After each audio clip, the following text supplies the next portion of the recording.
Palabra de Dios, Efesios capítulo 1, versículos 1 al 2. Vamos a leerlo todos juntos, los dos versículos.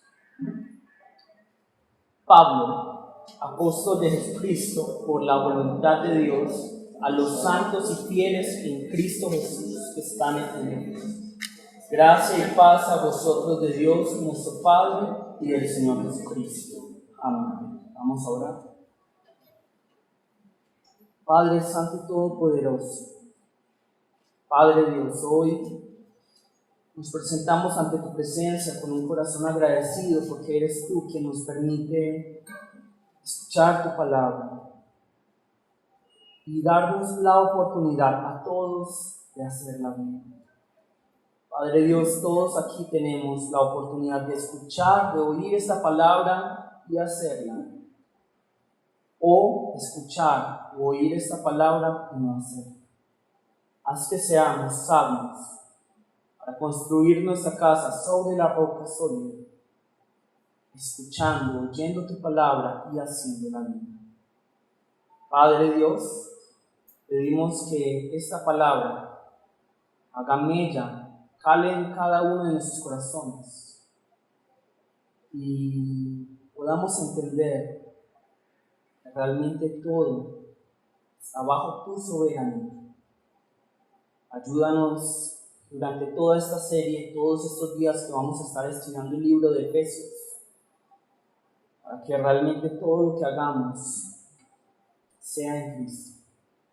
En este siervo tuyo derrama el aceite, el conocimiento, la sabiduría, el poder de tu palabra.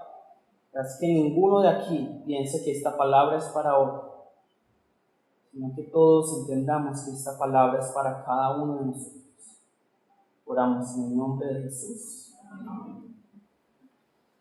Vamos a comenzar, estamos comenzando. La semana pasada les hice una pequeña introducción y el día de hoy vamos a ya entrar a fondo en este libro de Efesios. Y esta serie se va a llamar En Cristo. En Cristo, porque de eso nos habla Efesios, cómo es la vida en Cristo. Y el subtítulo de hoy se llama Por la voluntad de Dios. Como ya leímos, hoy vamos a comenzar con Efesios 1, versículo 1 al 2. Y vamos a ir versículo por versículo, entendiendo qué es lo que nos dice la carta de Efesios. Entonces, si ustedes están leyendo la palabra y quieren saber qué nos dice la carta de Efesios, participen del culto. Participen del culto y los insto a que luego escuchen nuevamente el culto a través de internet. Les quiero invitar a que nosotros seamos unos cristianos íntegros, que conozcamos a Dios tal y como Él es, no tal y como nosotros queremos.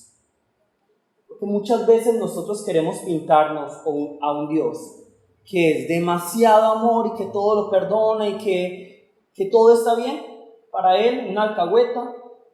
O a veces también nos pintamos a un Dios que es demasiado severo, que no tiene amor, que no perdona, que no es misericordioso. Pero nosotros no podemos ser así. La palabra nos muestra a un Dios que es íntegro, es decir, que es un Dios que es justo, que detesta con todo su ser al pecado y por lo tanto no le agrada el pecador, porque hay un gran error en el cristianismo, es que Dios ama al hombre pero no ama su pecado. No, Dios no ama al pecador. El pecado no es un ente ahí que se mete en uno, no. Uno es el pecador. Uno es el pecador y por eso somos dignos de la ira de Dios. Dios detesta el pecado y como detesta el pecado, Jesús tuvo que morir por nosotros. Pero Dios también es un Dios que nos ama, un Dios misericordioso, un Dios que nos demostró su gran gracia, amor, misericordia al entregar su Hijo por nosotros.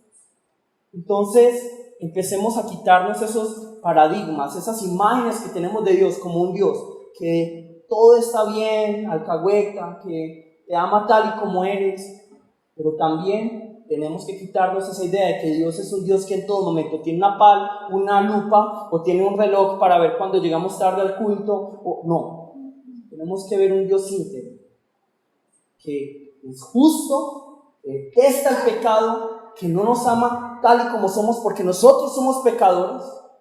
Esa es una gran equivocación. Nos ama cuando entramos en el Hijo, sí. Pero como pecadores, Dios no puede tener relación con nosotros. Entonces, ¿qué quiere Dios? Dios está diciendo, no sigas tal y como eres, sino cámbiate a Cristo, cámbiate a Jesús. Cuando estés en Jesús, ahí sí vas a poder tener mi amor. Eso es lo que nos dice Dios. De hecho, la palabra nunca dice, está bien que te quedes como tú eres. Está diciendo, cambia, arrepiéntete, vuelve a Dios. Está diciendo eso. Nunca dice, quédate como eres, que está bien así para Dios. Jamás dice eso en la Biblia. Si nosotros vemos la carta de Efesios, vamos a ver que Pablo escribió, ¿cuántos libros hay en el Nuevo Testamento? 27 libros. De esos 27, ¿cuántos escribe Pablo? 13 libros. Muy bien.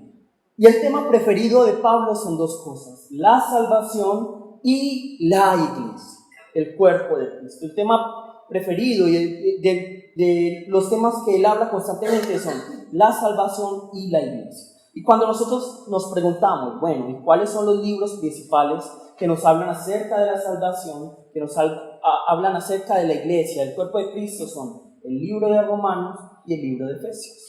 Cuando nosotros leemos el libro de Romanos y de Efesios, claramente vamos a encontrar de dónde, cómo es la salvación.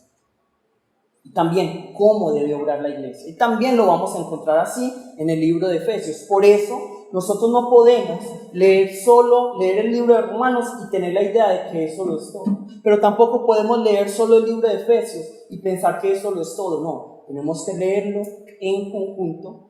Y por eso, mientras estudiamos el libro de Efesios, vamos a estar también escuchando un poco acerca del libro de Romanos. Nosotros vamos a encontrar una diferencia. El libro de Romanos comienza desde la porquería que es el hombre. Que el hombre es un pecador, que negó a Dios, que desechó a Dios. Eso lo encontramos en Romanos 1 claramente. Que el hombre no se decide por Dios, jamás se decide por Dios, y por eso desecha a Dios. Pero que Dios en su misericordia lo salva. Entonces comienza desde el hombre y luego empieza a hablar acerca de la obra de Cristo. Pero Efesios es un libro completamente diferente. Nos habla desde esta Trinidad, desde ese Dios poderoso, con autoridad, con gracia, con misericordia, con poder, que luego viene a salvarnos y nos manda a ser iglesia. Entonces vemos nuevamente, el libro de Romanos, el libro de Efesios nos van a hablar acerca de la salvación y de la iglesia. Romanos nos habla desde el hombre, desde lo bajo hasta lo alto, mientras que Efesios nos habla desde lo alto hasta lo bajo. Así nos está hablando Romanos y Efesios. Y para entender el libro de Efesios, como todo en la vida, eso a mí no me gusta escuchar cuando me dicen, ay, ministro, venga, yo quiero una consejería, mire, esa persona me hizo esto. A mí no me gusta quedarme con una versión, porque generalmente solo una versión no es del todo verdad. Hay que escuchar las dos versiones, hay que ver todo el contexto. Esa es la sabiduría, no escuchar, claro, como es mi mejor amigo, todo lo que él dice es cierto y lo que dice el otro es falso. No, hay que escuchar las dos versiones siempre. Y por eso nosotros tenemos que ver el contexto del libro de Efesios, de dónde viene, cuándo fue escrito, para poder entender bien lo que nos está hablando la palabra. Primeramente, nosotros debemos recordar que ¿quién escribe el libro de Efesios? Pablo escribe el libro de Efesios. ¿Y quién era Pablo?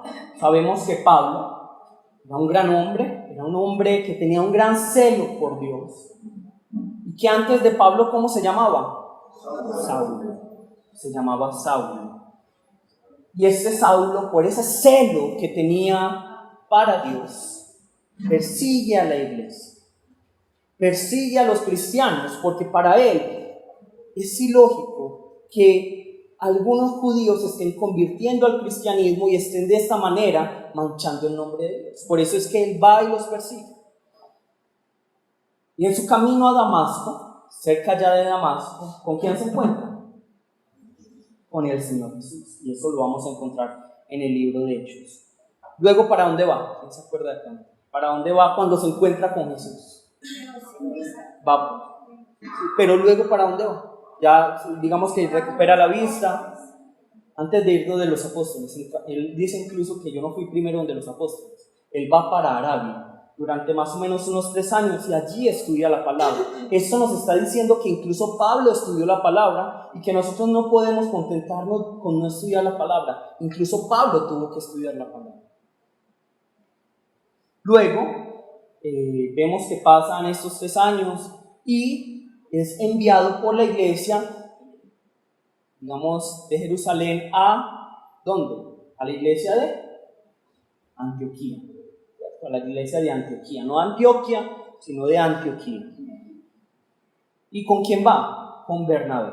Entonces, nuevamente, Pablo, perseguidor de la iglesia, antes se llamaba Saulo, se encuentra con Jesús en Damasco. Cuando se encuentra con Jesús y se convierte, va para Arabia, también para Damasco, y allí estudia la palabra de Dios. Luego la iglesia lo envía, usted se va a quedar allí con Bernabé, en la iglesia de Antioquía, para que estén allí pastoreando. Y luego, cuando nosotros vemos la iglesia de Antioquía, gracias a Pablo y a Bernabé, esta iglesia crece muchísimo. Esta iglesia crece muchísimo. Y desde el Hechos 13, desde el libro de Hechos 13, ya encontramos que Pablo comienza sus famosos viajes, que son ¿cuántos? ¿Alguien sabe de cuántos? ¿Cuántos viajes misioneros hizo Pablo? 3 viajes misioneros, entonces. El primero, el segundo y el tercero lo vamos a encontrar desde Hechos 13. Entonces, nuevamente, para que no nos enredemos.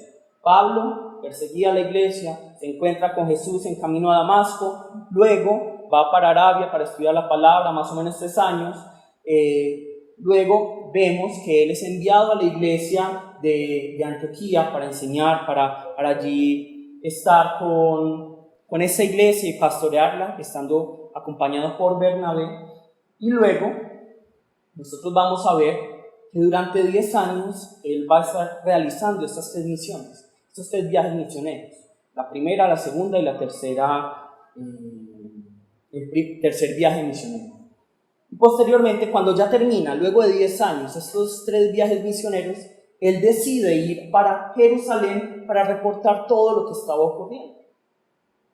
Pablo decía, bueno, voy a ir a Jerusalén y voy a reportar todo lo que ocurrió en estos viajes. Y aquí es cuando comienza ya el problema. Y vemos que Pablo llega a Jerusalén y se encuentra con unos judíos malintencionados que empiezan a acusarlo de cosas que no son reales. Vamos a buscar Hechos 21-28. Hechos 21-28.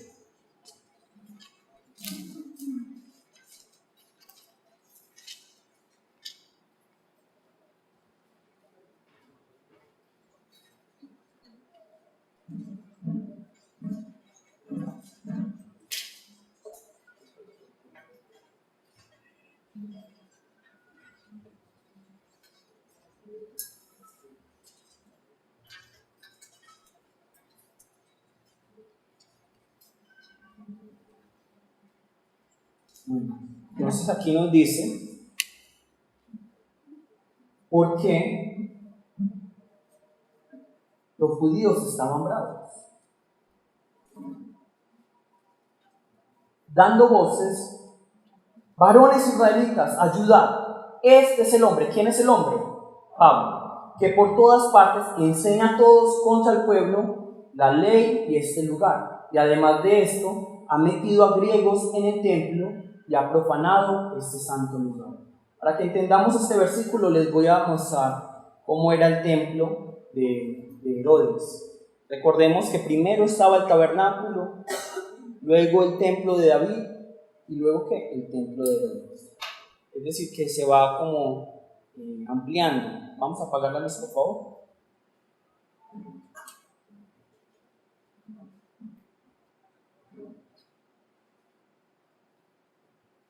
Entonces, para que escuchen acá también, vamos a encontrar que ese es el templo construido por Herodes, ¿cierto? No es como el tabernáculo que ya habíamos estudiado, sino que ese es el templo construido por Herodes. Por eso es que a Herodes lo amaban mucho porque había construido el templo, pero al mismo tiempo lo odiaban mucho. Entonces era como el tormento de los judíos. Lo querían y lo odiaban al mismo tiempo.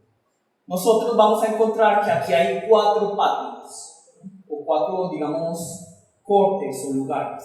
Vamos a encontrar el patio de los sacerdotes, es este. Luego vamos a encontrar el patio de los israelitas o de los hombres. Es decir, aquí solo pueden entrar ¿qué? Hombres. Por eso se llama el patio de los hombres de los israelitas. Este es el patio de las mujeres y este es el patio de los gentiles.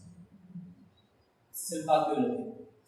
Entonces, si nosotros vemos el tabernáculo en el Antiguo Testamento, realmente en este templo solo sería esta parte. Sería el patio de los sacerdotes y el patio de los hombres.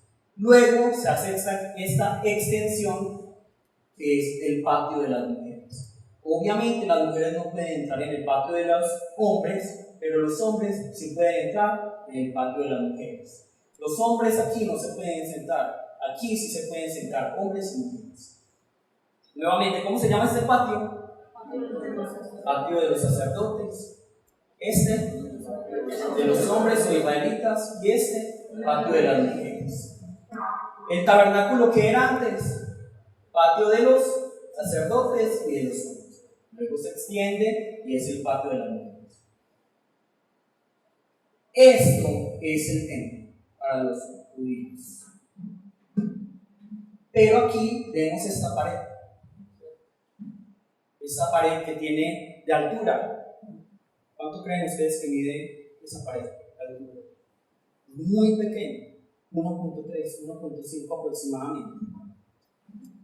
Y este es el patio de los gentiles, es decir, de los extranjeros, los que no son judíos. Nunca pueden pasar acá, nunca. Es decir, niños, mujeres, israelitas, judías, pueden pasar aquí sin ningún problema. Es que 1.3 no es nada. Cualquiera pasa por un muro de 1.3. Pero los gentiles podían ver, mas no podían pasar. De hecho, si nosotros vemos el muro, hay una cosa que se llama balaustre o algo así en español, ¿cierto? Todos saben que es un balaustre. Si nosotros vemos como una cerca, ¿cierto? Las cercas tienen como unas columnas pequeñas, ¿cierto? En algunas paredes. Eso es el balaustre, creo que así se llama en español. Vamos a pasar por favor mi imagen. Y en esas vamos a encontrar el teléfono de la iglesia. Vamos a encontrar esta piedra. Esta piedra. Y esta piedra vamos a encontrarla como en toda esa pared, ese muro de 1.3. ¿Y qué es lo que dice esta piedra en griego? Dice: ningún extraño puede pasar de esta pared. El extraño o el extranjero que pase después de esta pared digamos que se hace responsable de su propia muerte. Es decir, si un judío lo encuentra, es un gentil, lo encuentra, lo mata, no es culpa del judío, sino de esa persona que pasa. Listo, ya podemos quitar la imagen.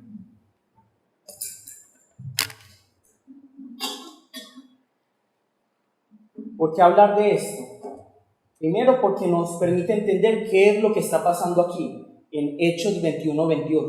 Vemos que Pablo estaba siendo acusado falsamente de que había permitido que los griegos, que los gentiles pasaran por esa pared. Y por eso aquí se está diciendo: ha metido a griegos en el templo. Nadie podía pasar después de esta pared. Pero Pablo estaba siendo acusado falsamente de que había metido a griegos en el templo. Y de esta manera había profanado este santo lugar. Entonces vemos este hecho, y también lo vamos a hablar luego de pronto en Efesios 2 un poco. Ya sabemos entonces acerca del templo. ¿Qué tal si hablamos de eso para que nos quede claro con la persona que tenemos al lado? Un poco de qué es lo que está pasando de la vida de Pablo y lo del templo. Un poquito. Y luego seguimos.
Listo. Entonces, nuevamente, Pablo persiguió la iglesia. Luego se convierte a Cristo, va para Arabia 3 años, allí estudia la palabra. Luego se encarga de la iglesia de Antioquía con Bernabé, está allí. Y luego él comienza sus viajes misioneros, que son ¿cuántos? 3. Durante 3 años va a hacer el reporte de estos viajes misioneros y cuando llega a Jerusalén empieza esta revuelta, ¿cierto? Y entonces lo acusan falsamente de que, primero, estaba enseñando en contra del pueblo la ley de este lugar y segundo, porque había metido a griegos en el templo, de esta manera profanando. ¿Qué es lo que pasa luego de eso? Lo que pasa es que, claro, la gente se enoja mucho, claro, están dañando nuestro santo lugar, entonces se enoja mucho y viene el tribuno. ¿Qué es un tribuno? Un tribuno es el jefe de una tribu, de un pueblo, digamos como el alcalde, pues. Entonces el alcalde se encarga de él y lo mete en la cárcel durante unos 2-3 días. Pero para que a él no lo maten, porque el concilio quería matarlo, habían decidido matarlo. Luego de que él los puso a pelear, el tribuno lo manda donde el procurador, que se llama como Félix, ¿cierto? Luego va donde Félix y allí es arrestado durante 2 años. ¿Listo? En Cesarea, durante 2 años. Durante 2 años va a estar encarcelado. Entonces imaginen, 10 años de viaje, llega a Jerusalén para un deporte, 2-3 días encarcelado, luego 2 años en la cárcel, donde ciertamente él quería que le hicieran el juicio rápido, pero no, tuvo que esperar 2 años para que luego venga Festo y revisa el caso de él. Primero Félix, luego Festo, y con Agripa. Ellos dicen, bueno, ¿qué quieres que hagamos? Y él dice, no, yo soy un ciudadano romano, quiero que me juzgue ¿quién? El César, en Roma. Entonces lo llevan a Roma y ahí ¿cuántos años otra vez en la cárcel? 2 años más. En total, ¿cuántos años son en la cárcel? 4 años. 2 años en Cesarea, 2 años en Roma. Antes de eso, 10 años como viaje misionero. Entonces, nuevamente, 10 años en este viaje, 10 años en estos 3 viajes misioneros. Luego es arrestado 2-3 días en Jerusalén. Luego 2 años en Cesarea. Luego 2 años en Roma. Yo les pregunto, ¿ese viaje misionero para Pablo habrá sido lleno de alegrías, de gozos? No. Vamos a buscar 2 Corintios 11:24. 2 Corintios 11:24. 2 Corintios 11, capítulo 11, versículos 24 al 28.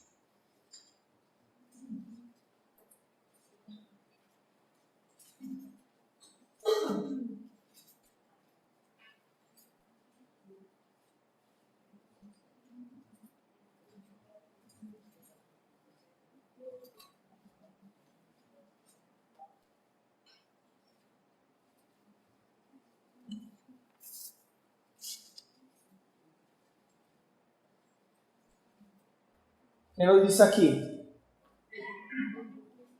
¿Cómo fueron estos viajes? De los judíos, 5 veces he recibido 40 azotes menos 1.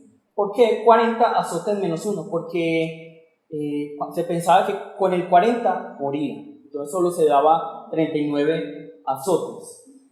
¿Y cómo puede recibir 5 veces estos azotes? Primero que todo debemos entender que cuando a uno le van a dar esos 40 azotes es casi como una pena de muerte. ¿Por qué? Es decir, con 39 tú ya estabas muerto. Entonces, cuando una persona sobrevivía a esos 39 azotes, decían, es voluntad de Dios que esta persona viva, y la soltaban. Entonces los judíos le azotaron 5 veces, y esas 5 veces 39. Ya están haciendo multiplicaciones. Listo. ¿Qué nos dice luego? 25. 3 veces he sido azotado con varas, una vez apedreado, 3 veces he padecido naufragio, una noche y un día he estado como náufrago en alta mar, en caminos muchas veces, en peligros de ríos, peligros de ladrones, peligros de los de mi nación, peligros de los gentiles, peligros en la ciudad, peligros en el desierto, peligros en el mar, peligros entre falsos hermanos, en trabajo y fatiga, en muchos desvelos, en hambre y sed, en muchos ayunos, en frío y desnudez. Esta es la vida de Pablo en su viaje misionero. Este es el viaje misionero. Nosotros podríamos pensar, y el Señor no le debió haber ayudado durante esos viajes misioneros, pero Pablo nos está hablando de todo lo que él vivió durante estos 10 años. Durante estos 10 años él tuvo que vivir todas estas cosas. Vergüenza, desnudez, insultos, hambre, sed, fatiga, cansancio. Él tuvo que vivir todo eso. ¿Y ustedes creen que él encontraba reposo en la iglesia? No. ¿Qué nos dice el versículo 28? Y además de otras cosas, lo que sobre mí se agolpa cada día, la preocupación por todas las iglesias. Hay una cosa en lo que las iglesias son muy fieles. ¿Qué será? ¿En adorar y glorificar y servir a Dios con excelencia? No. En pelear entre los hermanos. En ser mediocres, en ser hipócritas. Y para eso somos excelentes, para eso somos muy fieles. Y eso es lo que más le duele a Pablo. No es todo esto que vivió, sino la iglesia. Porque miren lo que dice, sobre mí se agolpa cada día la preocupación por todas las iglesias. 10 años viviendo todo esto, 5 veces azotado 39 veces. Todo lo que vivió, toda esta hambre, toda esta sed, toda esta fatiga, todos estos peligros, todos estos naufragios. Ver a una iglesia que realmente es fiel para pelearse entre los hermanos, en no vivir de acuerdo a la palabra, en fornicar, en adulterar, en mentir, en robar, en pelear, en insultarse, en maldecirse. En eso somos muy fieles. Yo les pregunto, ¿cómo habrían ustedes hecho con todo esto? ¿Cuál habría sido su respuesta? Lo que debemos tener en cuenta es que Pablo escribe la carta de Efesios no en las mejores circunstancias, sino luego de estar en Roma. Cuando él está en Roma, en la cárcel, luego de estos viajes misioneros, luego de haber sido encarcelado durante 2 o 3 días, luego de haber sido encarcelado 2 años, luego de en Roma haber sido encarcelado 2 años más, él escribe la carta de Efesios. ¿Y qué es lo que él dice? Vamos a buscar nuevamente lo que leímos hoy. Efesios 1, 1, 2.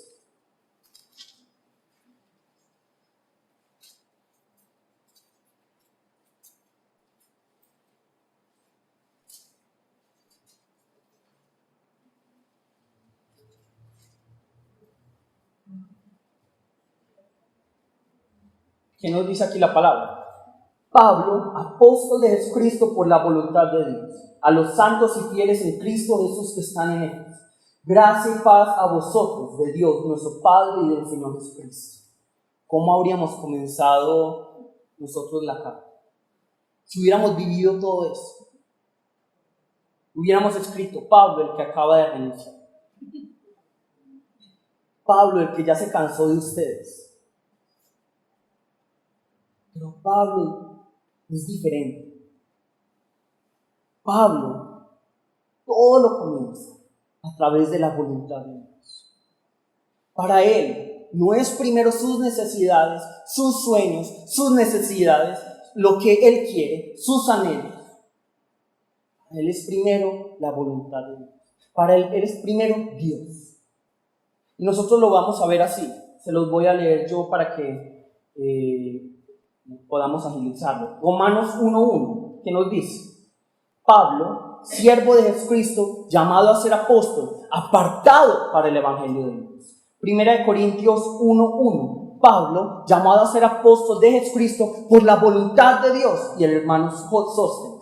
Gálatas 1:1, Pablo, apóstol, no de hombres, ni por hombre, sino por Jesucristo y por Dios, el Padre, que lo resucitó de los muertos. Amén. Romanos 1:1, Primera de Corintios 1:1, Gálatas 1:1. Nos dice: por la voluntad de Dios, por la voluntad de Dios. Entonces yo les pregunto, ¿dónde estaba el interés de Pablo? En la voluntad de Dios, únicamente en lo que Dios pensaba, en lo que Dios quería. No mis sueños, no mis necesidades, no mis anhelos, la voluntad de Dios. Primero que se haga la voluntad de Dios. Todo lo que ocurre es según la voluntad de Dios. Todo lo que ocurre es según la soberanía de Dios. Y si nosotros vemos estos viajes de Pablo, ojalá hubieran sido más llenos de gozo. Pero si nosotros vemos el segundo viaje de Pablo, en el segundo viaje de Pablo es cuando él comienza la iglesia en Corinto. Claro, si yo comienzo una iglesia, ¿ustedes qué pensarían? Que cómo debería ser la actitud de las personas que están en esa iglesia hacia el fundador, digámoslo así, de esa iglesia. ¿Cómo debería ser? Respeto, agradecimiento. Pero si nosotros vemos en la palabra de Dios, vamos a ver que esta iglesia que Pablo había comenzado, luego se va en contra de Pablo y lo insulta, lo vitupera, lo avergüenza. Dice, vamos a buscar 2 Corintios 10:10. 2 Corintios 10:10.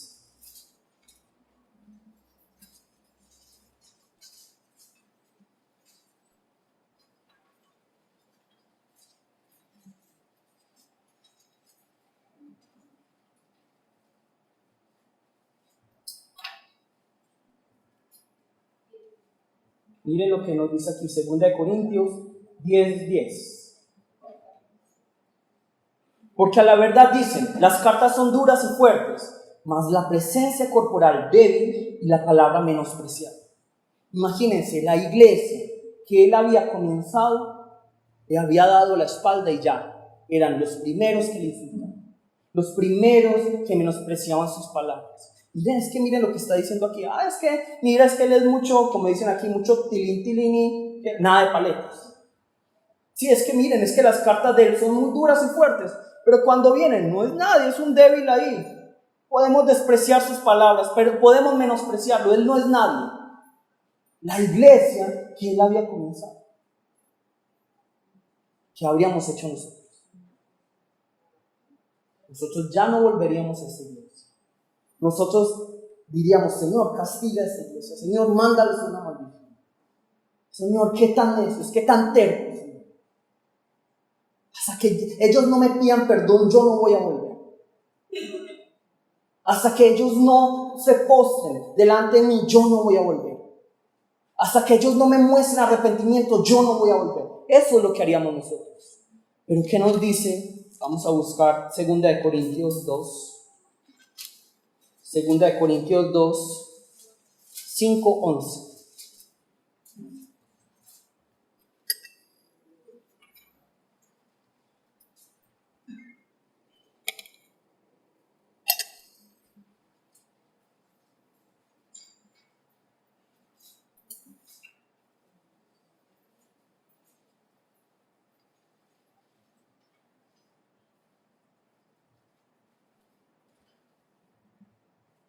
Miren el corazón de Pablo. Él prefiere ser insultado, él prefiere ser vituperado, él prefiere la vergüenza antes que se dañara el cuerpo de Cristo. Pero si alguno me ha causado tristeza, no me lo ha causado a mí solo, sino en cierto modo, por no exagerar, a todos vosotros. Le basta a tal persona esta reprensión hecha por muchos. Es decir, para él ya es suficiente, déjenlo. Así que al contrario, vosotros más bien debéis perdonarle y consolarle para que no sea consumido de demasiada tristeza, por lo cual os ruego que confirméis el amor para con él, porque también para ese fin os escribí, para tener la prueba de si vosotros sois obedientes en todo. Y al que vosotros perdonáis, yo también, porque también yo lo que he perdonado, si algo he perdonado, por vosotros lo he hecho en presencia de Cristo, para que Satanás no gane ventaja alguna sobre nosotros, no ignoramos sus maquinaciones. Entonces vemos el corazón de Pablo. ¿Cómo somos nosotros? Luego de haber vivido todo este caos, digamos, de vida que él vivió, ¿cierto? Nosotros podríamos decir, con toda razón, Pablo tiene todos los argumentos para darle la espalda a Dios y decir, ya no quiero más, tú no eres el Dios que yo quiero. Tú no eres el Dios que a mí me gusta. Tú no eres el Dios que bendice, porque es que yo estoy haciendo tu obra y mira todo lo que me ocurre. Naufragios, hambre, sed, fatiga, me insultan la iglesia que yo construí, que comencé, toda se vino en contra de mí. ¿Cómo seríamos nosotros si alguien nos hizo hasta que no me pida perdón? E incluso cuando ya pido perdón, metemos el dedo en la herida hasta que no se arrepienta completamente. Todos somos así. Pablo es diferente. ¿Por qué? Porque él dice, primero la iglesia, primero Dios, primero la voluntad de Dios, primero Jesucristo. Primero Jesucristo. Es que miren aquí, Hechos 21. Hechos 21, 10, 13.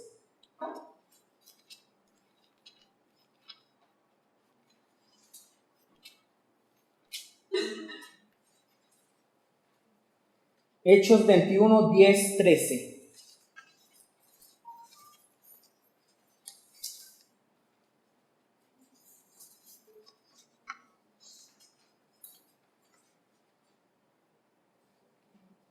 ¿Qué nos dice aquí? Aquí Pablo decide ir para Jerusalén para hacer el reporte. Y nos dice aquí la palabra. Y permaneciendo nosotros allí, algunos, descendió de Judea un profeta llamado Agabo, quien viniendo a vernos tomó el cinto de Pablo y atándose los pies y las manos dijo, esto dice el Espíritu Santo, así atarán los judíos en Jerusalén al varón de quien es este cinto. ¿De quién es el cinto? Pablo. Y le entregarán en manos de los gentiles. 2. Al oír esto, le rogamos nosotros y los de aquel lugar que no subiesen a Jerusalén. ¿Quiénes estaban rogando? Nosotros. ¿A quién le estaban rogando? A Pablo. Entonces Pablo respondió, ¿qué hacéis llorando y quebrantando mi corazón? Porque yo estoy dispuesto a no solo ser atado, mas aún a morir en Jerusalén por el nombre del Señor Jesús. ¿Cómo seríamos nosotros?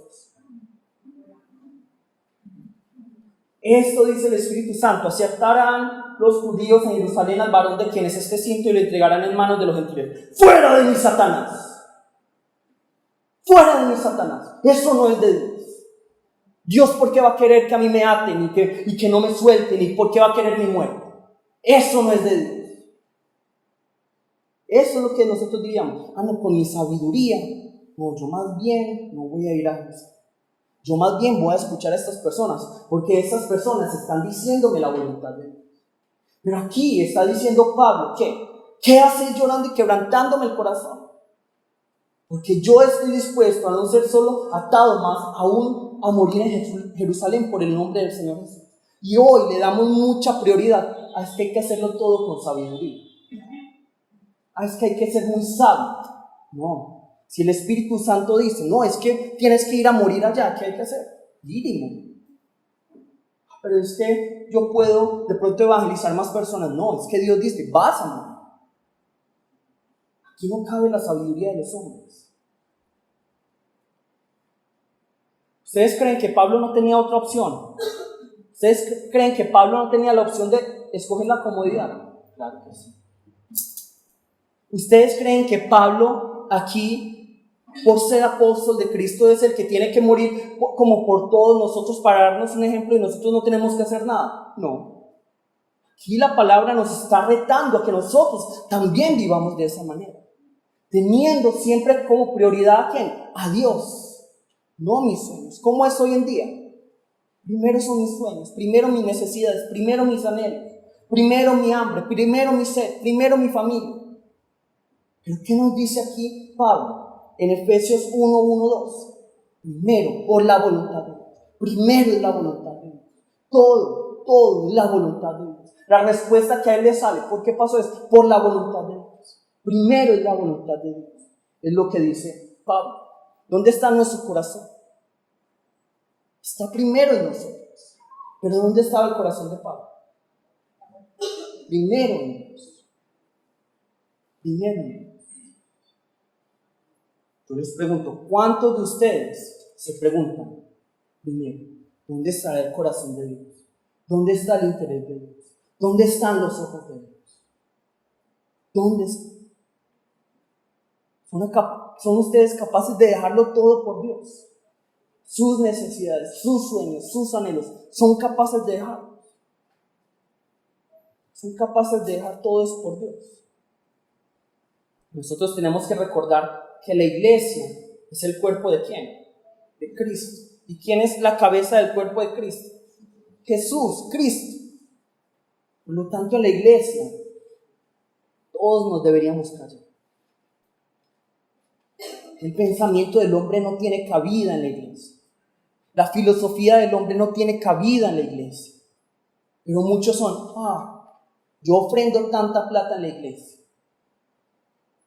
Pero ustedes van a ver si yo me salgo de la iglesia, ¿cómo van a temblar? ¿Cómo van a ver la falta que hace a la ofrenda que yo doy? Muchas personas dicen, van a ver, si yo falto, ¿qué va a pasar en la iglesia?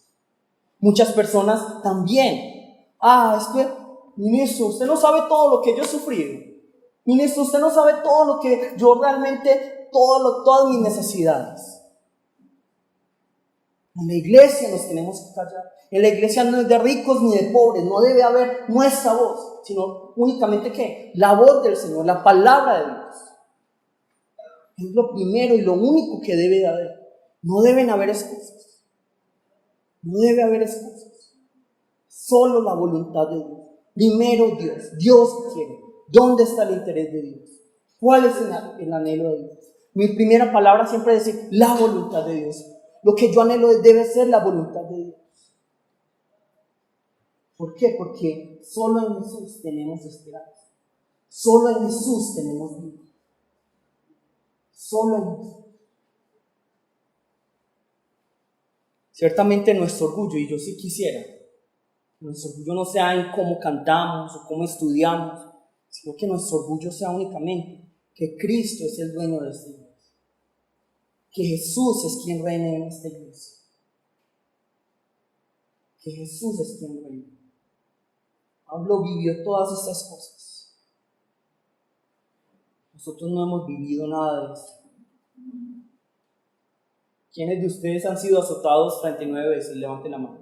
Por Cristo. ¿Quiénes de ustedes han sufrido naufragios?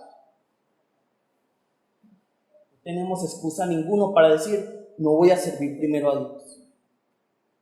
Primero Dios. Y así es como comienza la carta de Efesios. Primero Dios. Primero Dios. Todo con excelencia para Dios. Seamos excelentes para Dios. Para las cosas del mundo somos muy excelentes. Para las cosas de Dios, ¿por qué no? Dios es poderoso, Dios es grande, Dios nos bendice, Dios nos prospera, Dios está ahí para proveer, sí. Pero, primeramente, ¿yo qué debo de hacer? Interesarme por las cosas de Él. Saber dónde están los ojos de Dios. Saber dónde está el interés de Dios. ¿Cuántos de ustedes se preguntan, ¿dónde está el interés de Dios? ¿Cuántos de ustedes hoy se van a preguntar cuando salgan el culto? Dios sí se interesó por nuestro culto. Porque como les decía, todos asumimos que Dios se interesa por el culto, pero puede que no. Entonces sí les pido que en este momento nos pongamos de pie y oremos, para que nuestra vida sea únicamente eso.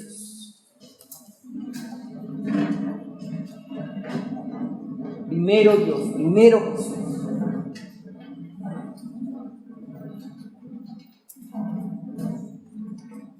Vamos a llamar el nombre de nuestro Señor y vamos a pedirle que sea el primero en nuestras vidas. ¡Jesús! Padre Santo y Todopoderoso, Padre Dios.